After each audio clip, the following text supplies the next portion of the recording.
চিন্তা করে মেয়েটার বিয়ে দেওয়ার দরকার, হজটা পরে করি, ঠিক কিনা? আসলে দরকার ছিল হজ করার, বিয়ে দেওয়ার খরচ দেওয়ার মালিককে। বাপে সেই চিন্তা করে নাই, বাপে চিন্তা করেছে টাকা বললেই ধরা দেয় না, টাকাটা এসেছে আমার ছেলেকে আমি এস্টাবলিশ করে দেব। হ্যাঁ, এই ছেলের জন্য এত কষ্ট করেছে। বাবা গরিব মানুষ, ঈদের দিন আসছে, ছেলে আবদার করে বাবা আমার নতুন জামা কিনে দাও। দৌড়ে বাবা কোথাও টাকা পাচ্ছে না, হাওলাত করে কর্জ করে নিয়ে ছেলের কাঁধে নিয়ে বাজারের মধ্যে যে বাচ্চার কাপড় কিনে দিল। বাচ্চা বলল আব্বা আমারে কিনে দিলা, তুমি কিনবা না? বাবা আরেকদিকে চোখ মুছে তাকাইয়া কয় বাবারে তোমার জন্য কাপড় কিনে দিলে আমার আর কাপড় কেনা লাগে না। কথা বলেন ঠিক কিনা? সন্তান খাইতে বসেছে, সন্তানের খাবারের দরকার আরো বেশি, পাতিলের মধ্যে খানা কম, ভাগ করে খাইতে হবে। গরিব মানুষ, গরিব ফ্যামিলির মধ্যে এই অবস্থা। খাবার বেড়ে দিয়েছে, সার্ভ করেছে, মা খাবার দিয়েছে, সন্তান খায় বলে মা আরো দাও। মা না খেয়ে সন্তানকে নিজের প্লেট থেকে চুরি করে পাতিলের মধ্যে উঠাইয়া ওখান থেকে আবার সন্তানের জন্য খাবার বের করে মা দেখায়, বাবারে তুই খা, তোর জন্য মায়ে ভুকা ফাঁকা থাকে, না খেয়ে তাকে সন্তানকে খাওয়াই, ঠিক কিনা বলো? এত মহব্বত, এত মায়া, এত ভালোবাসা কি দিয়ে আপনাদের কি বুঝাই? আমি যখন এই কয়েক বছর হলো আমি আমার বালা এলাকার মধ্যে শীতকালে একটা মাহফিলে গেলাম। মাহফিলে যাওয়ার পরে মা জানে আমার বাবা মাহফিলে গেছে, আমি বাড়িতে যাব। আমি অধমের কথা বলি, বাড়ি যাইয়া দেখি আমার মা গরম পানি নিয়ে বসে আছে।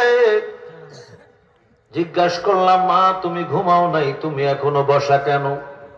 কয় এত চেষ্টা করলাম ঘুমাইতে পারি না, ঘুম আসে না, তুই আসবি বলি।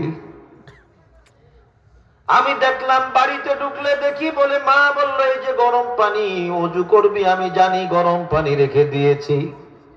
আমি বললাম মা এই শীতের রাতে গরম পানি করে নিয়ে বসে আছো কেন? মা বলল তোর যদি ঠান্ডা লাগে সেই জন্য আমি রাতে গরম পানি করে নিয়ে বসে আছি।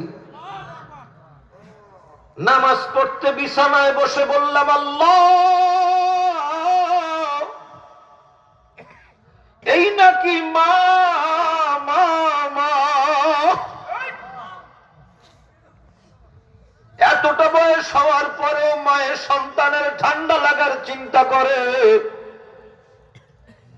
ওই মা একদিন কবরে চলে যাবে, ওই মা যাবে, ওই বাবা যাবে। ওই মা ওই বাবা যখন কবরের মধ্যে চলে যাবে, যখন কবরে রাখা হবে, এত আদরের সন্তান কবরে যায় 1 ঘন্টা পর্যন্ত থাকবে না, ঠিক কিনা বলেন? এত মায়া এত ভালোবাসার পরেও থাকবে না, ভাই ভাইয়ের কবরের মধ্যে যেও থাকবে না।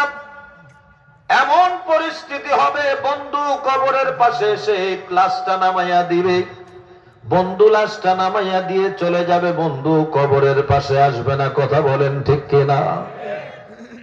এত মায়া এত মহব্বত ছিল, কিন্তু কেউ কবরে নামলো না। আপন সন্তান চলে গেল, বন্ধু চলে গেল, ভাই চলে গেল, মা চলে গেল, বাবা চলে গেল, কেউ কবরে থাকলো না, থাকলো না, থাকলো না। ওদিকে আমার আল্লাহ বলেন আন-নাবিয়্যু আওলা বিল মুমিনিনা মিন আনফুসিহিম। আমার আল্লাহ তাআলা রহমতের নবীকে বলেছেন আমার হাবিব কামলেওয়ালা মুমিনের জানের চেয়ে আপন বড় করে বল আল্লাহু আকবার। মা নাই, বাবা নাই, কেউ কবরে গেল না, ভাই গেল না, সন্তান গেল না, ছেলে গেল না, আপনজন কেউ কবরে গেল না। হঠাৎ করে সহিহ বুখারীর হাদিস পড়ে দেখলাম যখন কবরের মধ্যে আমাকে আপনাকে রাখা হবে, কেউ যখন যাবে না, যাবে না, যাবে না, যাবে না, যাবে না, যাবে না। আল্লাহর হাবিব আল্লাহর নবী রাহমাতুল লিল আলামিন বলেছেন আতাহু মালাকানি, 2 জন ফেরেশতা আসার পরে আপনাকে উঠাইয়া আমাকে উঠাইয়া বসাবে, বসাইয়া প্রশ্ন করবে, মা কুনতা তাকুলু ফি হাক্কি হাজার রাজুল, যেই জায়গায় ছেলে যায় নাই, যেই জায়গায় মেয়ে যায় নাই, যেই জায়গায় বন্ধু যায় নাই, যেই জায়গায় বাবা যায় নাই, যেই জায়গায় মা যায় নাই, ওই কবরের মধ্যে আমার আপনার নূরের নবী হাজির হয়ে যাবে।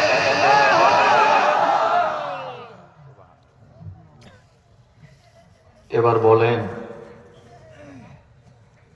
কেউ গেল না যেই জায়গায়, সেই জায়গায় যেই নবী আপনাকে আমাকে দেখতে আসলেন, আপন কি? বলেন না, আপন কি? ছেলের চেয়ে আপন, ছেলের চেয়ে, মেয়ের চেয়ে, বন্ধুর চেয়ে, বাপের চেয়ে, মায়ের চেয়ে আমার নবী এসে যখন সহিহ বুখারীর হাদিস হলো, একটা প্রশ্ন হবে কবরে। কয়টা? একটা। মা কুনতা তাকুলু ফি হাক্কি হাজার রাজুল, একটা প্রশ্ন। আবু দাউদ শরীফের হাদিসের মধ্যে প্রশ্ন হবে তিনটা, সেখানে আছে। বারা ইবনে আযিব রাদিয়াল্লাহু তাআলা আনহুর riwayat, তিনি বর্ণনা করেছেন, মান রব্বুকা ওয়া মা দীনুকা ওয়া মান নাবিয়ুকা, তোমার রব কে, তোমার দিন কি, তোমার নবী কি? কিতাবে এটাও আছে, যদি কেউ আমল করে মান রব্বুকা, এই প্রশ্নের উত্তর দিতে পারবে রাদিতু বিল্লাহি রাব্বা ওয়া বিল ইসলামি দীনা ওয়া বি মুহাম্মাদিন সাল্লাল্লাহু আলাইহি ওয়াসাল্লাম নাবিয়্যান ওয়া রাসূলা। বলেন না সুবহানাল্লাহ। আমার আপনার বন্ধুরা ও আমার ভাইরা বাবাজিরা, সবাইকে বলিব, সবাইকে বলে যাই, ওই রহমতের নবী, কামলেওয়ালা মায়ার নবী, নূরের নবী কবরের মধ্যে হাজির হবেন। মুনকার নাকির প্রশ্ন শুরু করে দিবে, বলো এত আপন,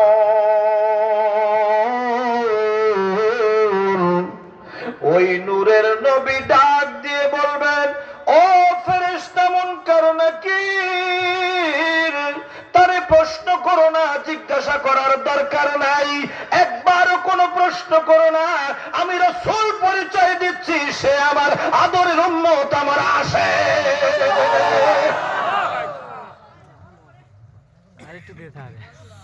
আল্লাহর হাবিব বলবেন, আর প্রশ্নের দরকার নাই, ছেলে রেখে এসেছে দুনিয়ায়, মেয়ে রেখে এসেছে, নাতি নাতিন রেখে এসেছে, আপনজন রেখে, অন্তরে ব্যথা, কষ্টের উপর কষ্ট দিও না, দিও না, দিও না, আর কষ্ট দেওয়ার দরকার নাই, আমি রাসূল চিনি, সে আমাকে বড় ভালোবাসে।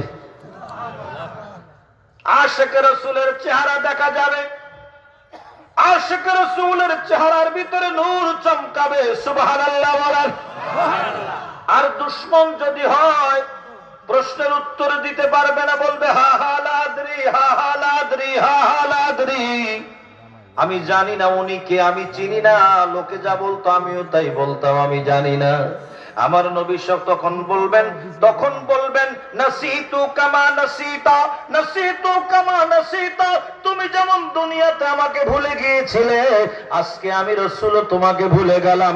এই জন্য আল্লাহ বলেছেন, আন-নাবিয়্যু আওলা বিল মুমিনিনা মিন আনফুসিহিম, আমার নবী মুমিনের জানের চেয়ে আরো আপন, আপন, আপন, বড় করে কোন আল্লাহু আকবার। নবী আল্লাহ ইয়া রাসূলুল্লাহ,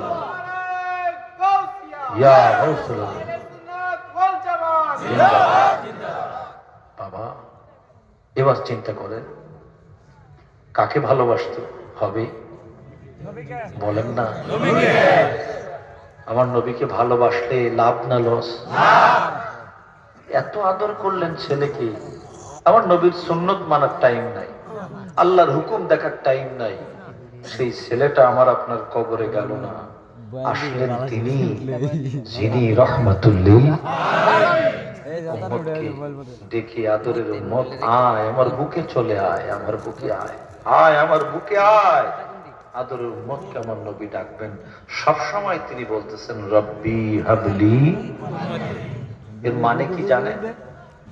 এর অর্থ হলো, আল্লাহ আমার আদরের উম্মতকে আমার কোলে উঠাইয়া দাও, আমার আদরের উম্মতকে আমার কোলে উঠাইয়া দাও, আল্লাহ আমার উম্মতকে আমার বুকে উঠাইয়া দাও।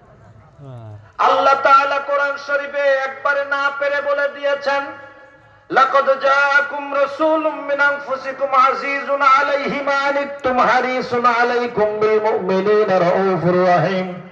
সুবহানাল্লাহ।